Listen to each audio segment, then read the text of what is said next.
Why can't women become priests? What's stopping you? I don't understand why I have to earn salvation. What's stopping you? Why do I need to confess my sins to a priest? What's stopping you? This is Called to Communion with Dr. David Anders on the EWTN Global Catholic Radio Network. Hey everybody, welcome again to Call to Communion here on EWTN. It's the program for our non-Catholic brothers and sisters. We're not going to be taking your phone calls today. We're doing a live mailbag. How interesting that is. I'll tell you more about that in just a moment here, but we do have a very special program ahead for you because it is Old Home Week. We have Rich Jesse as our producer today, Matt Kabinski as our call screener, Michael McCall handling social media. We can take your calls via YouTube. If you want to ask a question via YouTube, you can put that question in the comments box, and Rich will handle that. You can also shoot us an email if you'd like, and the address for that, ctc@ewtn.com, ctc@ewtn.com. We can take texts today, so you can text the letters EWTN to 58177. Wait for our response, then text us your first name and your brief question, message, and data rates may apply. Now, I won't bore you with all the technical stuff, but just to say we're not going to be taking phone calls today, but we are going to get to a whole bunch of wonderful emails that we've received over the past about week or so. So, I am Tom Price, along with my partner for 10 years today, Dr. David Anders. Isn't that something else, Tom? It really is. 2014, we launched this show. September 2014. Rich, I believe you were our initial producer for that. Yes, indeed. So that is how it rolls. And you know, we've talked about the origins of this program a number of times, but I don't think I've shared that you and I were friends. Our families were very close, like 10 years before this program even started. Yeah, that's right. That's why I tell people the real genius behind the show is Adrienne. My right? sweetheart. Right, because humorously people say to me, Anders, how do you get into Catholic radio? I say it's very simple. You get a PhD in theology, move 5 miles from the world's largest religious broadcaster, get a job singing in the choir next to the program director's wife. Because I met Adrienne. She was an alto, and I was attempting to make a stab at being a second tenor, and got to know Adrienne, and it was she who said, you should do something for the network, and let's get you on with Marcus Grodi, and one thing led to another, and then with the radio business, I was a guest on Catholic Answers Live. Yes. And I suppose most people would probably just call in on the phone, but because I lived close enough to the network, I was able to come in and do the show live from an actual radio studio with better sound quality. And who was my on-site local producer but Tom Price? How about that? We sat in the studio on the other side of the building, and I was in one room, you were in the other. And that was my first foray into radio. It was with you as a guest on Catholic Answers. And so pretty neat. Been, in my entire life, I've only met one person that said, when I grow up, I want to work in Catholic media. That was Elena Rodriguez. Right? Yes. And everybody else in Catholic media I've met over these years, it's always the same story. They did something else with their life, and then circumstances changed and their passions changed, and the next thing you know, they find themselves sort of dipping a toe into Catholic media, and then they get drawn in. Well, when the Lord calls, we think it's a pretty good idea to follow that call. It's a good idea to follow that call, and it has been the most rewarding professional experience of my life. And working with you has been absolutely fantastic. Working with we have one amazing producer after another. I know. And it's just been great. When we get a new one, I'm always sad that we lose the old one, but then I get a new friend, Yeah. So that's the story. Absolutely. Well, it certainly has been a wonderful relationship with the network. So here's to the next 10, my friend. All right, fantastic. So we're going to lead off with a text we received from a listener. Can you tell me what are some venial sins? Can you lay some out there? I mean, it's probably pretty a long list. Yeah, sure. So the difference between venial sin and mortal sin is a difference in degree, not in kind. So anything that can potentially be a mortal sin, you could have a venial instance of that same sin. So basically, go down your list of 10 commandments, right? Let's take one that would be easy. Okay, thou shalt not steal. Okay, if you steal in a way that really does serious damage to a person's financial stability, reputation, way of life, you're really knocking them back a step. Yeah. Well, that's morally sinful because it's a really profound offense against human dignity.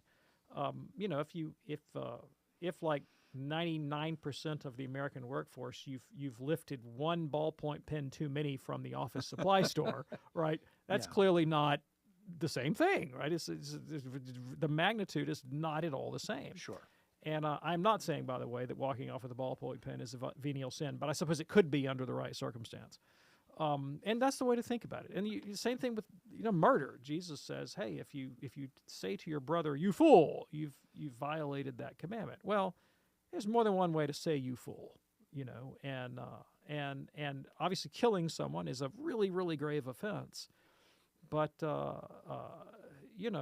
saying to somebody, "Man, you are a real piece of work, and I'm not happy with you." Well, you could. I suppose you could ratchet that up to the mortal level if like you're talking to a child, for example, and your harsh words really wound them to the core of their personality in a way that's kind of irreparable. Yeah. But normally, kind of a losing your temper sort of thing. Same category of sin. It's still this sort of violent assault on a human being, but it's just very, very different in magnitude. So with adultery, with bearing false witness. If you perjure yourself, say in a capital murder trial, obviously much graver than answering dishonestly when your great aunt asks you what you think of her hat. Yeah, very good. So thank you so much for that text. Here's a quick question from Pat in Tyler, Texas, wondering how Matthew found out about Jesus' 40 days in the desert and his conversation with Satan after his baptism. I always thought Jesus was alone in the desert. You're right. Well, he didn't have a drone. I'll tell you that for sure. So if we know something about Jesus' private life, it can only be because he told the disciples. Okay, so he shared that with them. That's the only way they could know that, right? Very good. Pat in Tyler, Texas, thanks so much for your email. If you would like to send us an email for a future show, here's the address, ctc@ewtn.com, ctc@ewtn.com. In a moment, we're going to come back and bring you a whole bunch of wonderful emails that we've received over the past couple of weeks, and we're going to do that on this special mailbag edition of Call to Communion here on EWTN. By the way, text lines are open. You can text the letters EWTN to 58177. Back in a moment with lots more Call to Communion here on EWTN.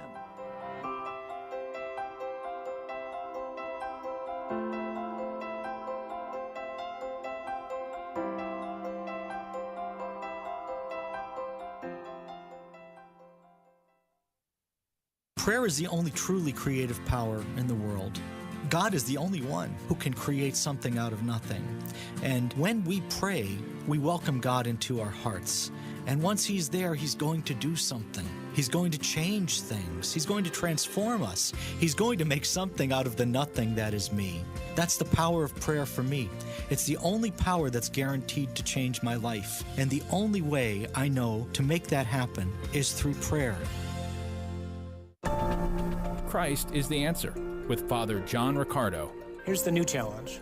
At least 1 hour a week in front of the Blessed Sacrament, with the goal of an hour a day in front of the Blessed Sacrament. I had a guy come up to me and he says, "Father, I'm doing a lot of things. I'm in a men's fellowship.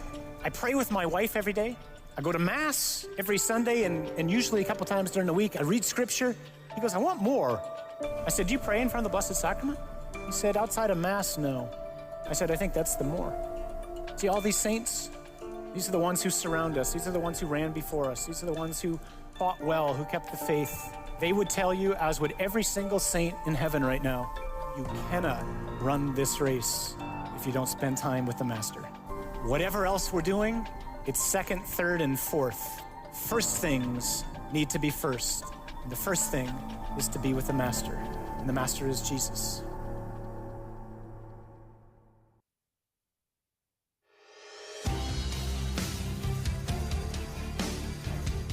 It's called a Communion on EWTN. This is our 10th anniversary show. We've got some wonderful, wonderful emails to share with you over the next hour or so be sure to stay with us.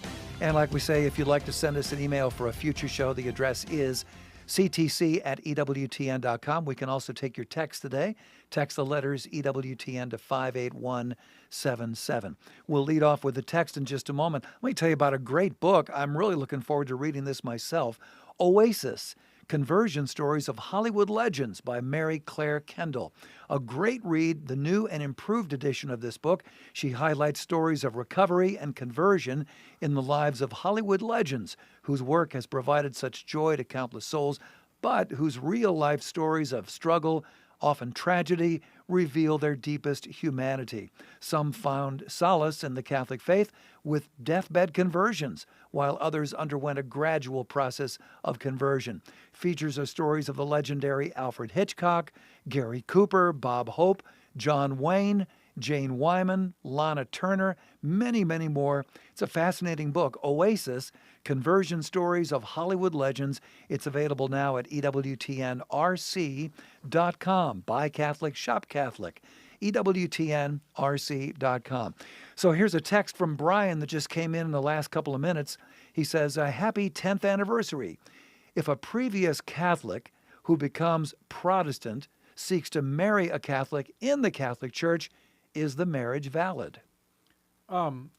Yeah, thanks. I appreciate the question. Did you get all that? Yeah. So Okay. you've got someone who is communing in a Protestant church, Yeah. but they are canonically Catholic. Yes.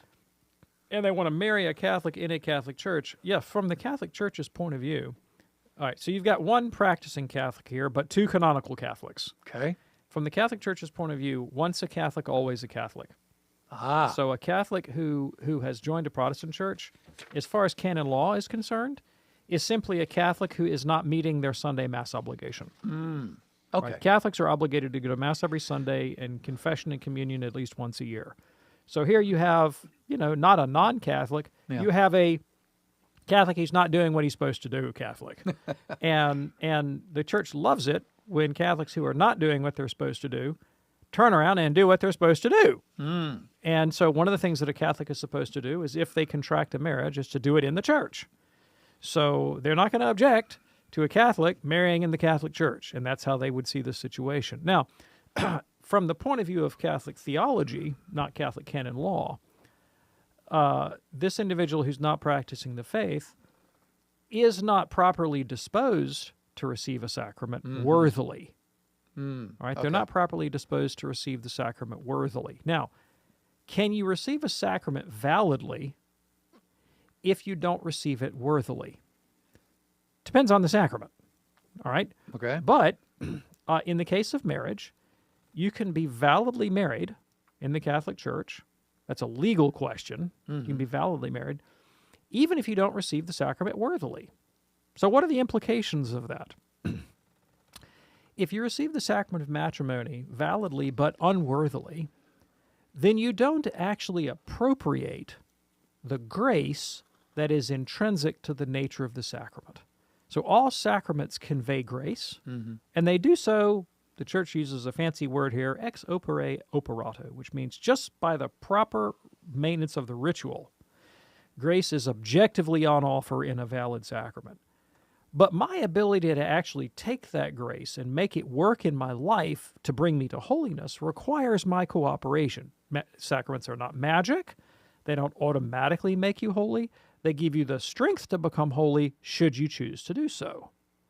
So the grace will be there when this Catholic is ready for it. They'll have a valid sacrament, but the grace won't actually be activated in their life until such time as they decide to reconcile with the church and do the things that they're supposed to do. But you go ahead and get married in the church. It's a valid sacrament. You're validly married. But let's come back and practice the Catholic faith so we can get all those graces flowing. Amen. Brian, thanks so much for your text. Thanks for your good wishes regarding our 10th anniversary show, which is today here on EWTN's Call to Communion. If you would like to send us a text, you can do that right now. Text the letters EWTN to 58177. Here's an email from Adam in Mississippi. Dr. Anders, recently you have been making appeals to Mediator Dei, the Pope Francis's document, in answering certain questions. Towards the end of the first half of that work, the Pope mentions an attitude that he would like to correct, an attitude encapsulated by the phrase lex orandi, lex credendi, The law for prayer is the law of faith. He then proceeds to go into some reasoning about the relationship between faith and prayer, letting the rule for faith determine the rule for prayer and vice versa. Can you give us some background information about the attitude he wants to address and then the subsequent defense that follows that? Thanks, Adam in Mississippi. Yeah, thanks. Appreciate the question. So a couple clarifications. Mediator Dei is an encyclical of Pope Pius XII. Pius XII. Not of Pope Francis. Thank you. So it's considerably older. Although Pope Francis would like Mediator Dei, and, it's part of the papal magisterium. Okay. Now, I don't have the encyclical in front of me right now, so I don't know the specific paragraph to which you're referring. But the principle lex orandi lex credenti is not an error to be corrected. It is a reality about the way religious consciousness is formed. And who was the fellow, Tom, that said, I don't care, let me write the songs of a nation, I don't care who writes its laws? Oh, that's a good one. Do you remember that quotation? I've never heard that. Yeah, we got to look that one up. Yeah. Producer, can you look that one up for me? He's on it. Yeah, He's on it. I don't care. Let me write the songs of a nation. I don't care who writes its laws. I don't remember the quotation. It was a famous quotation. It wasn't Willie Nelson, was it? It was not Willie Nelson. All right. Although, he writes our songs. He really does, right? If you live in Alabama like I do, it's Hank Williams Jr., Country Boy Can't Survive, Yes, sir. right? But the principle there makes a lot of sense. Like that law ultimately reflects culture, and you can pass all the laws you want, but the culture has to be with you, or they're not enforceable, right? And culture is a much bigger question. I mean, how do you ultimately affect the valuing, the willing, the loving, the moral imagination? And in ways that are pre-cognitive pre-rational or non-rational. And in the Catholic world, I mean, the reason why dogma is one category and ritual or sacraments or liturgy is another category is because what the liturgy and the sacraments do is they incarnate the dogma. Otherwise, it's just a bunch of abstract statements. Right? You've got to find a way to get it down into the heart, to penetrate the personality and the moral imagination to make the dogma livable. And that's why St. Thomas says we need sacraments. Because we actualize these things through our psychology, through how we think and feel and will and desire. And so, you remember Supertramp, Tom? I know you know Sure. Supertramp. You remember the Logical song? Oh, yeah. Well, Logical song went a little bit over the top, but the whole point of the Logical song was, you're not going to move me by being logical. You're going to move my heart through some other way. Sure. And Catholic faith is logical, is very logical, but you need the coordination of mind and heart to really transform the human person in a way that makes ultimately a moral difference. Okay, very good. And we did get a little research on that. Rich came through for us. The author of that quote, Andrew Fletcher of Saltoun, a Scottish writer, politician, and patriot. Well, there you go. Andrew Fletcher. Yep. Now we all know. Thank you, Rich. Call to Communion with Dr. David Anders here on EWTN. Here's another text that just came in from Sam. Why do the Eastern Orthodox speak of Roman Catholic legalism? What does that mean? Yeah, so, look, we like the Orthodox. Some of the Orthodox like us, and we go a long way, and we need to go farther towards union and reconciliation. And John Paul II's perspective was that East and West in Christendom are two lungs of a single body, and that to have a health in the body, you need both lungs.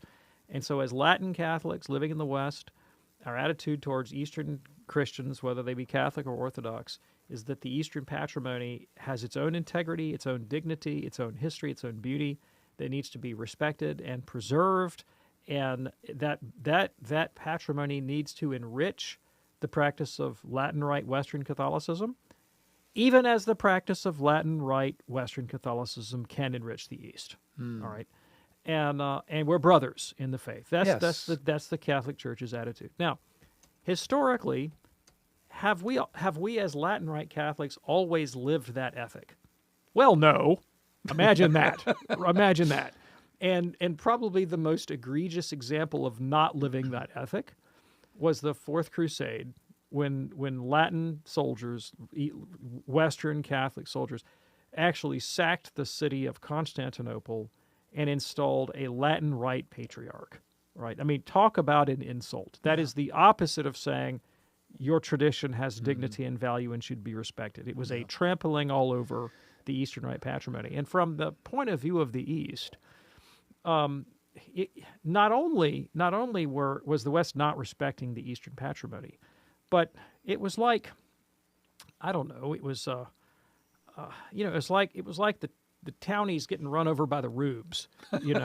That the Latin Church was essentially a church of converted barbarians who were barely out of Gothic Saxon paganism. And our idea of education was to throw back to antiquity and to try to model ourselves in the ancient world, where it was kind of a Renaissance mentality. Whereas in the East, they felt like, well, we didn't need a Renaissance because we never got rid of it. We maintained the classical patrimony and this ideology of Rome having moved the seat of the empire from east from west to east, and it was the center of culture and education and all the rest of it. And so it was like, really, from their point of view, kind of a double insult. And that, probably more than anything else, more than any theological division, led to increasing hostility between the two. And that hostility still remains in some quarters. And so you do find modern Orthodox people who a friend of mine is related to an Orthodox missionary in Albania. He's an American, but he moved to Albania to teach in an Albanian seminary. And he said to my buddy one time, he said, some of my neighbors just don't know why they hate Latin Catholics so much. Really? Right. Meaning, like, hating Latin Catholics was so baked in to their particular cultural understanding of the division that, like, it was just well, you do anything you want in the world, but whatever you do, don't become a Latin Rite Catholic. That sort of. I mean, I grew up in the Protestant church I grew up in. It was like that. It was like, do anything you want, but whatever you do, don't become a Catholic. And if that's where your head is, well, then you traffic in stereotypes and caricatures. And there are a couple of standard Eastern caricatures and stereotypes of the West.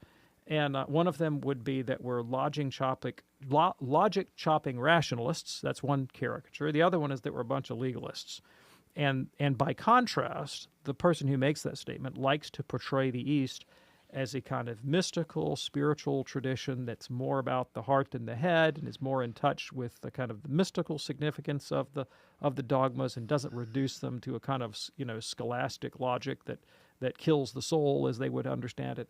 So I really think it's a caricature. I mean, they have canon law. Sure. They have theology. They have those disciplines. Now, it is true that the discipline of canon law developed in directions in the West that were different from the East. And that does mean that there are occasions when, the Latin Church might come down hard with a legal ruling where you don't find an analog in the East. Same thing's true the other way around, I might add. But there are places where, we're going to draw a line in the sand where they don't. And it's also true that in terms of scholastic theology, the scholastic method and dialectic is a different theological method from the kind of textual commentary that would be more typical of, say, Eastern patrological reflection. So, I mean, there are differences, and those differences in any kind of sort of cultural division can lend themselves to caricature and misstatement. Yeah. And again, of course, as you stated, we're praying for unity. Unity all day long. All day long. That would be... and twice on Sundays. And twice on Sundays. Thank you so much for your question. It is Call to Communion with Dr. David Anders here on EWTN. We're not taking your calls today. We are taking your live texts. You can text the letters EWTN to 58177. We're going to get to some more of these questions in just a couple of moments. First, I want to share a very happy anniversary here. This is congratulations going out to Huntsville Catholic Radio, serving Huntsville, Texas. They are celebrating 21 years with EWTN. Congratulations to Raymond Shield at KPIA in Huntsville, Texas, from your friends here at EWTN. And by the way, David, we just got a text from Pam. Pam says, right now I have no question for you, but happy anniversary. I love your program, and I live EWTN. Thanks. God bless. Pam. Well, thanks so much, Pam. I really appreciate that. Isn't that nice? That is very nice. It is great to hear from all of our EWTN family, and this is a term that Mother Angelica coined many, many years ago, and we do not just, talk the talk on using the word family. We really live it, and we try to live it each and every day. So thank you, Pam, for all of your kind words. Do appreciate that. In a moment, we're going to come back with a fascinating question here from Coy in Oklahoma. We're also going to get a question from Dennis, and here's one from Kevin and Ted. Sounds like romper room. I'm naming off those. Oh, I see Ted. I see. Anyway, now I'm really dating myself. Call to Communion on this 10th anniversary program with Dr. David Anders. Thanks for joining us. We'll be right back.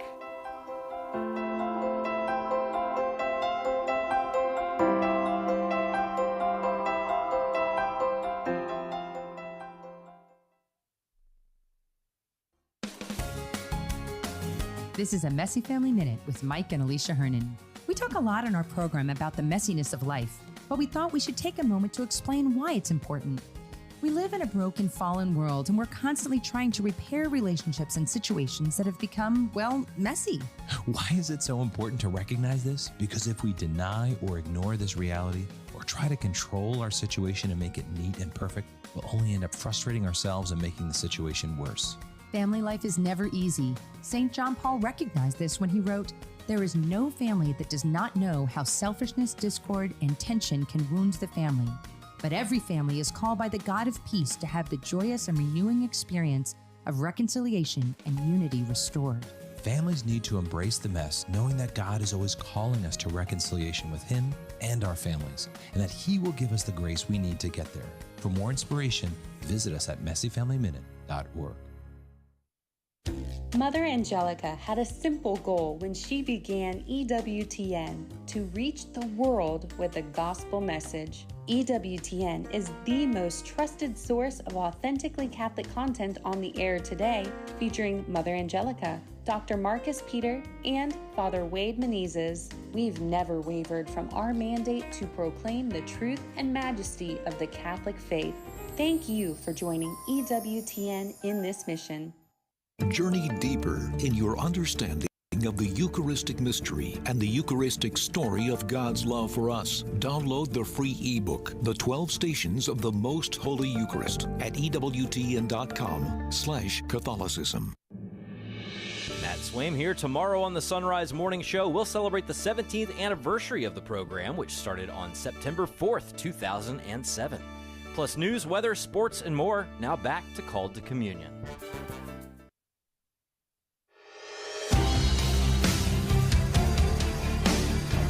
It's Called to Communion with Dr. David Anders here on EWTN. We are doing a mailbag program today. Going to get to a lot of emails that we've received over the past couple of weeks. Also, we'll take your live texts. Text the letters EWTN to 58177. And if you're watching us on YouTube this afternoon, you can put a question in the comments box, and our social media person, Michael McCall, will handle that, and he'll get it to us here in the studio. Michael just sent us this one. This is from another person named Michael on YouTube. This Michael says, what is the main difference between Protestants and the Eastern Orthodox branches of Christianity? And we touched on this briefly before the break. Yeah, I really appreciate the question. So, first of all, let's say something about what they have in common. Okay. All right. Well, they have in common many of the standard Christological dogmas articulated by the councils of the first 4 centuries of the Church. The Trinity and the Incarnation and so forth. So, and the Scriptures. They have those things in common, as most Christians have those things in common. The other thing that they have in common is that they both reject the doctrine of the papacy as it's held and practiced in the Catholic Church. And that rejection of the papacy is an important point of commonality for the following reason. Like when I was growing up and in the 80s and even in the early 90s, there was a time when you could find an evangelical Protestant, he might have grown up Presbyterian or Baptist or Methodist or something, who suddenly becomes awakened to the appeal of liturgy and tradition. And for a while, it was really trendy for evangelicals who discovered liturgy to go become Anglicans. And what seems to me to have shifted in the world of evangelical Protestantism in the United States is that, well, Orthodoxy is the new Anglicanism, right? And there are lots of evangelicals who, when they get bit by the liturgy bug, and this is for a variety of reasons, some of them having to do with what's internal in Episcopalian politics in North America, they end up going for Orthodoxy, right? Well, why not the Catholic Church? Why not just, look, that's your kind of natural home as a Westerner. Why not the Catholic Church? And at least one of the reasons is, anything but the Pope. Anything but the Pope. Wow. And the influence of, so there's an influence of Orthodoxy on Protestantism. There's also a Protestant influence on Orthodoxy, although the Orthodox probably wouldn't want to admit that, because they typically, like at the sort of global level, they're not big fans of the Protestant Reformation. Here's the influence that runs the other way.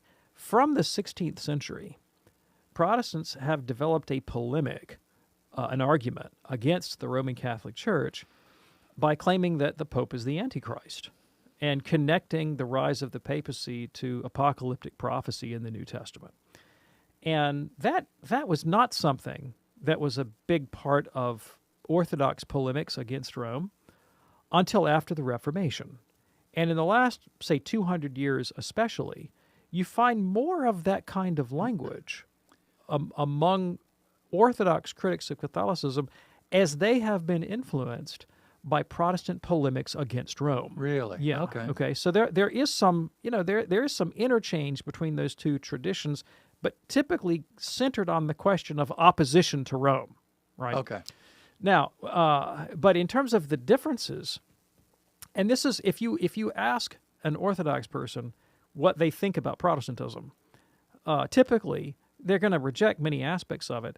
And one of the things that they will sometimes caricature Protestants as is they will say, well, Protestants and Catholics are all Westerners and they do theology in a Western way, and Protestantism is a Western heresy, and it's the fruit of the evils of Roman Catholicism. That would be kind of like an Orthodox caricature of the origins of the Protestant Reformation. They'll be like, hey, notice we never had a Protestant Reformation over here in the East, guys. That's your problem. You created that problem, And so that's a very typical Orthodox line. But they would differ from the Orthodox on many of the things from which they differ from Catholics, excepting the papacy, of course, such as the nature and efficacy of the sacraments, the nature and efficacy of faith, how salvation works, the role of tradition. All of those things are places where Orthodox and Protestants would differ. The Protestants, typically reject the primacy of tradition. They're going to reject the expanded canon of the Bible. They have the doctrine of justification by faith alone and total depravity. They don't practice the intercession of saints. So they reject icons and religious imagery. All of those things. Not to mention Our Lady. Exactly, absolutely, right. Well, whereas all those things are part of the Orthodox patrimony. Yeah. Orthodox are big into icons. They're big into the intercession of the Theotokos, Our Lady. Of course, they believe in the efficacy of the sacraments. Mm-hmm. They believe in apostolic succession. Those are things that Protestants reject. Okay. Appreciate that. Thanks so much, Michael, for your question via YouTube this afternoon. Call to Communion here on EWTN. Matt just contacted us via YouTube. Matt says, when can one ask for the intercession of a deceased loved one? Sadly, we just lost our beloved priest very suddenly, but man, I still feel his presence during the Mass. Can we ask for his intercession? Oh, have at it, buddy. Yeah, have at it. Put him to work. Put him to work. Absolutely, right away. Now, there are a few things you can't do. Okay. Your deceased priest cannot be raised to the level of an international cult, right? Meaning that throughout the Church Universal, he's publicly recognized and acclaimed as a saintly person whose intercession is powerful, such that his name would be included in the lectionary and remembered at Mass with a feast day. And sure, that level of recognition requires papal approval, right? And in the same way, even at the diocesan level, like your priest, your bishop is not going to suddenly declare like a diocesan feast in honor of Father so-and-so, where there's a kind of public cult around his persona. There is a procedure for doing that, but you just can't automatically do that. But at the level of private prayer, absolutely no, and that's the way canonization happens, right? So when someone is, as we put it, elevated to the altar, when someone is publicly recognized as a saint by the Holy See, by the Bishop of Rome, the Pope, it's usually because that person's cult, that person's veneration, has begun in the hearts of the faithful. So a pious movement begins of lay people or lay people and priests gathering around a particular revered individual, and they begin to seek and pray his intercession, and maybe they begin to see results. And so they go to their own bishop and they go, we think Father Smith is in heaven, right, for these reasons, and we really want to promote his cause. And then the bishop says, well, that's a worthy cause. Let's get to work. And he turns to the Holy See and gets permission, and they start the investigation. But it always starts with what you're doing, which is those private prayers offered by individuals. So have at it. Yeah, absolutely. Matt, thanks for checking us out on YouTube this afternoon. Call to Communion here on EWTN. Here's that fascinating question I mentioned from Coy in Oklahoma. Hi, Dr. Andrews and Tom. I recently read that Catholic schools practiced segregation, especially before the 1960s. Is this true? Thanks for your show. I've learned so much. And that's again from Coy in Oklahoma. Yeah, unfortunately, that's true. Yeah, that's true. And so, Catholic institutions, you may not have known this, Tom, but did you know that Catholic institutions are made up of human beings? I've heard rumors. Yeah, and human beings are embedded in cultures.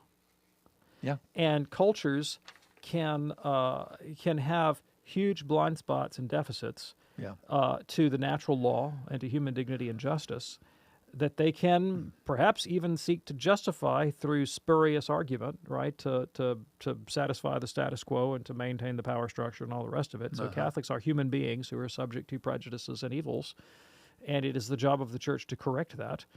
And the history of Catholicism throughout the centuries is of the Church gradually, because it takes time, letting the logic of the redemption work through entire cultures until they're transformed. And let me give you an earlier example of that.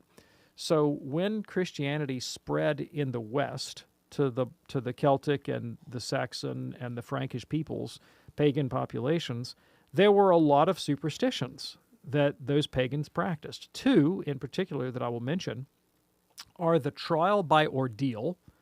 And if you've ever seen Monty Python and the Holy Grail, you remember the humorous scene where Eric Idle comes forward and wants to burn a woman at the stake because she's a witch, and they end up coming up with a trial where they weigh her in a balance against a domestic duck. And the conclusion is if she weighs more than the duck, that she's a witch, and therefore she should be burned. And I won't go through the tortured logic that justified that, but you know the scene I'm talking about. Oh, yes. So while the scene was humorous, the practice was real.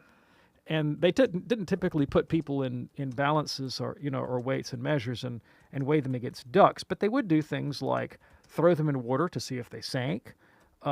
Worse, they would sometimes submerge a limb in boiling oil and then study a wound to tell whether or not it festered. Oh, man. There are all kinds of things that they would do, and they had these arbitrary rules of interpretation that involve not turning your cell phone on during a live radio broadcast. I'm going to turn this off now. Thank you. And then they would determine the outcome of criminal cases based on those criteria. Well, that had nothing to do with Christianity, right?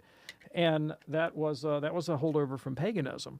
But it took a while for the Church to eliminate the practice. And actually, in the 13th century, at the council, the Fourth Lateran Council in 1215, the Church said, we forbid clerics, priests, to bless trial by ordeal. And that the enforcement of that canon actually led gradually to the elimination of the practice. Here's another piece of paganism that endured for a while, not as long as the 13th century. Belief in elves. What? Beliefs in elves and sprites and other fantastical mythical creatures from the pagan past. The sorts of things that show up in fantasy literature today, once upon a time, were actually believed by people, as an explanation for natural evils. And like your cattle get sick, and you think, well, they must have been hit by elves or something. Wow. That was a real part of pagan culture. And there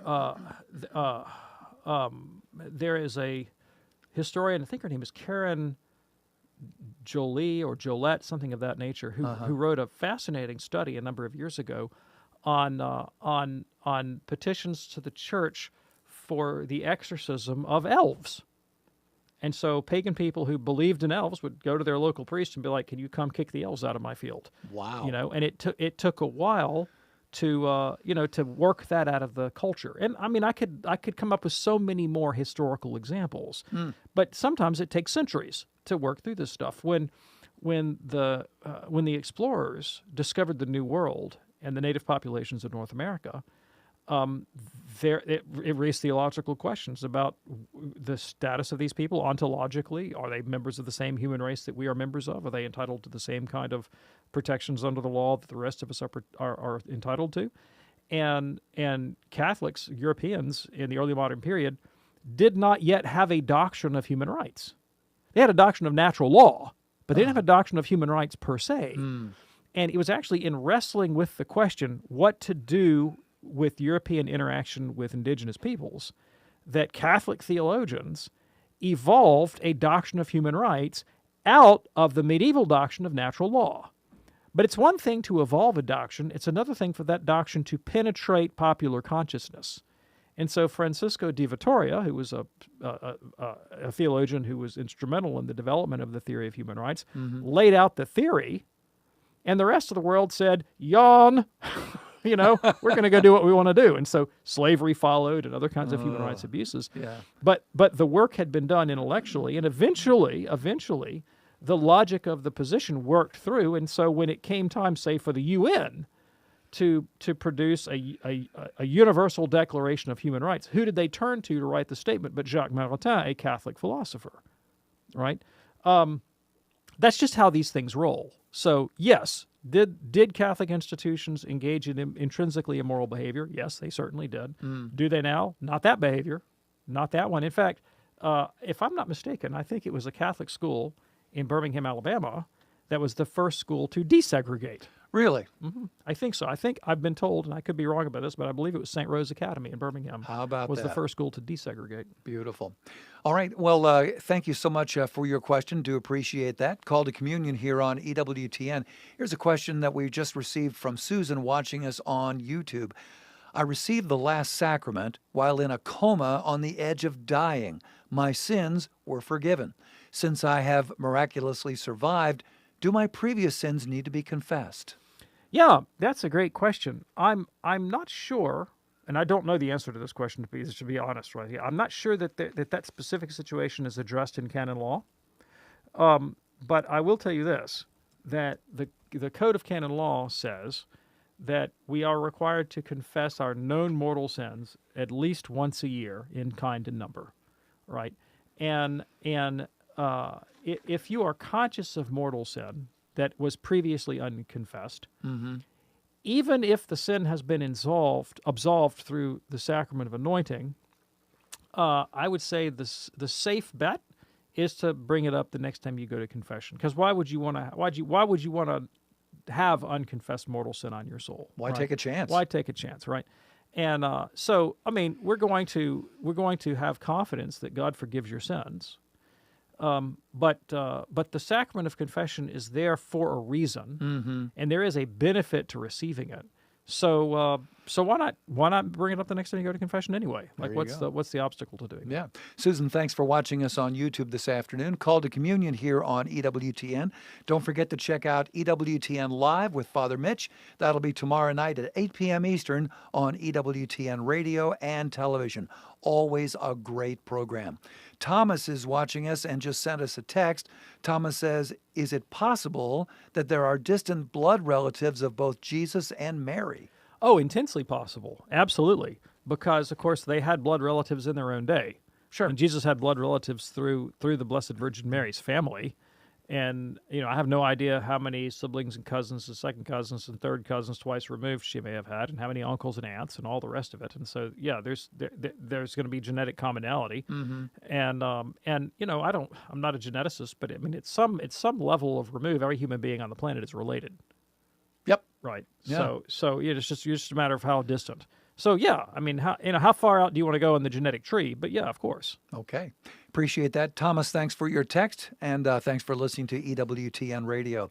Here's a question now from Dennis. What is the reason for putting a piece of the host into the chalice after consecration?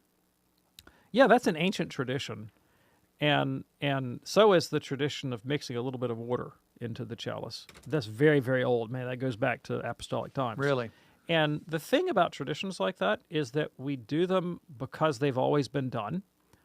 And if you ask a liturgist, why does the church do it that way, you will get someone's creative explanation, right? You will have an explanation that's, oh, that makes sense. Mm-hmm. The question is, was that the original explanation, or is that just a nice-sounding justification? Is that a post hoc rationalization of a practice whose origins are lost to the sands of time? And you will hear things like, well, mixing the water and the wine, it represents the commingling of Christ's divinity and his humanity, for example. Yeah. Or, you could potentially argue, like, placing the host in the chalice. I mean, the host... We understand that the sacraments are more than signs; they're more than symbols, but they are also symbols. They're symbols that convey what they communicate, right? Mm-hmm. So you have the real presence of Christ, but represented through a sign. And so, not at the substantial level, but at the sign level, the consecrated host represents Christ's body. The consecrated chalice represents his blood, even though we know the real presence is equally present in both of them. So you could see there is a sign value in commingling them to remind us that the body and blood of Christ are not in fact separated. Like, this is the resurrected Christ who's present. All right, not if you really had his body here and his blood there, he'd be dead. Right. Right. That's why we do the double consecration, to memorialize his actual death.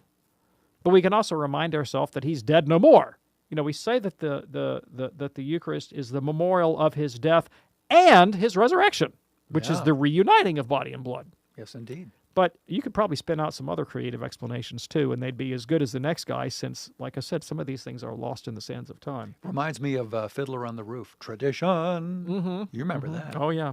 So I had a graduate advisor, graduate professor he was an evangelical Christian fellow actually, but his academic specialty was the religions of India, and he knew all their sacred texts back of his hand. But he loved to do ethnographic work, and so he said he would often go and he would watch local people perform pujas and sacrifices, and he would always ask them, well, "Why do you do it that way?"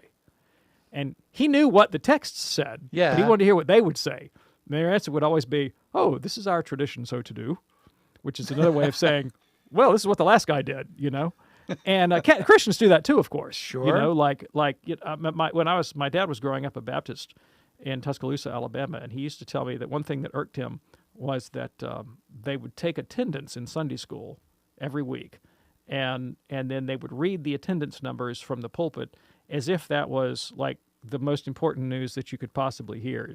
We had 352 people in Sunday school. Isn't that wonderful? And it was like he could never figure out the rationale. Like, why are we taking attendance and reading it from the pulpit? And the answer was, this is our tradition, so to do. And there it is. And Catholics do the same thing. There it is.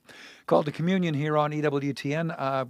Just wanted to let you know, we were talking earlier about EWTN Live with Father Mitch, and his guest tomorrow will be Cardinal Burke. How about that? Cardinal Leo Burke will be along with Father Mitch tomorrow night at 8 p.m. Eastern on EWTN radio and television. So Rosa is watching us on YouTube this afternoon. Rosa says, my daughter is divorced, but was previously married by the church, and she wants to date someone now. I'm not happy about this. How can I talk to her about the church not permitting that? Okay, so let's clarify a couple points. Yep. First of all, you didn't mention whether or not she has received an annulment. That makes all the difference in the world. So if she was validly married in the church and is now civilly divorced, and she wants to contract another relationship, the thing for her to do is apply for an annulment if she hasn't done so. Yeah. If she receives the annulment, if it's granted, then that is the church saying you were never married. That's what an annulment means. You were never married. That was not a valid marriage for whatever reason. And there are reasons why it might be considered invalid. Okay. And then, this is not a discussion. So that's the first thing to do. So let's say either A, doesn't want to apply for the annulment, B, has applied for the annulment and was turned down, C, has applied for the annulment and hasn't gone through yet. Okay? Well, then does that mean that she absolutely under no circumstance could ever date? Well, this now is more like a matter of prudence. Okay? And I'd say you're in a subjectively different position if, so you go to your parish priest and he's filed the paperwork for you and the annulment is in process and he says, I've seen this before, your situation, it looks like to me, I would give it 6 months and this thing's going to be granted. I still wouldn't think it'd be a good idea to date, but that's a slightly different situation. But I think she ought to be forthcoming with anybody she goes out with and say, look, I'm in the process of an annulment. So I'm technically still married as a Catholic. And so this is not, this relationship, we're having pizza tonight. Okay, you understand what I'm saying, bud? All right. This is not yet what I would call romance. This is a friendly outing among adults, who are lonely and want to get to know one another. But like we are not tending to marriage here or anything else, right? Until I know that that's on the table. Very good. Now, the last question is, how do you communicate this? Yeah. Well, that's a whole nother can of worms. Oh, yeah. Because in my experience, the adult children of Catholic parents already know everything that they think mom and dad is going to say, and they have already worked out their response ahead of time to what mom and dad are going to say. Yep. And they don't care a whole bunch what mom and dad are going to say. And saying it sometimes induces the behavior you're trying to stop. So you have to ask yourself the question, is she likely to listen to anyone? And if so, are you the person she's most likely to listen to? And be honest. Because generally it ain't mom. Yeah. Unfortunately. There you go, Rosa. Thanks for watching us on YouTube this afternoon. Call to Communion here on EWTN. Probably going to close with this question from Kevin. Dr. Anders, if we're not out there feeding the poor, what are other charitable works that we can do? Would church donations and praying for our enemies fall under that category? And what else do you suggest? Thanks, Kevin. Yeah, so go look up the corporal and spiritual works of mercy. Oh, yeah. Right? And because there's all kinds of merciful things you can be involved in. On the corporal work of mercy side, and forgive me, I know I'm going to miss some. I haven't reviewed the whole list recently in my head.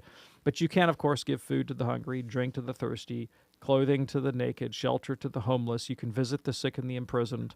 What else am I missing, Tom?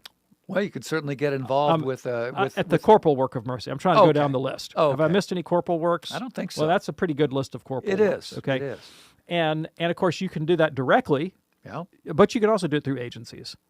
So, if you support Catholic Social Services in your jurisdiction, or Catholic Relief Services, or an addiction center, or a homeless shelter, I mean, any of those things, Catholic Family Services, Jesus says if you give a cup of cold water, you don't lose your reward. So, making financial contributions to those kind of ministries is a way of vicariously participating.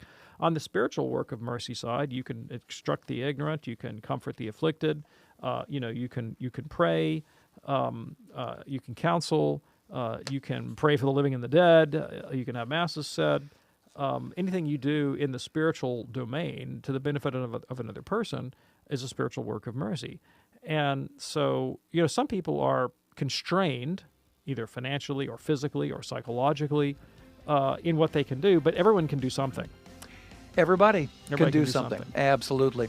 We could not get to Samuel's text, and it would take a little bit of time to unpack that. So, Samuel, please contact us on a future show. Perhaps tomorrow will be the day. Dr. David Anders, a very happy anniversary to you, my friend. Let's pray for the next 10. Oh, thank you so much, Tom. Happy anniversary to you, too. Let's pray for another 10. You got it. Don't forget to join us tomorrow at the same time. We do this program 5 days a week, Monday through Friday at 2 p.m. Eastern. Check out the podcast anytime by going to EWTN.com, click on the radio box, and then look for the words Podcast Central. On behalf of our fantastic team, I'm Tom Price along with Dr. David Anders. Thanks for joining us. See you tomorrow. We'll start the next 10 right here on EWTN's Call to Communion. Have a great one. God bless. The most original Catholic content is on EWTN Radio. Next time on EWTN.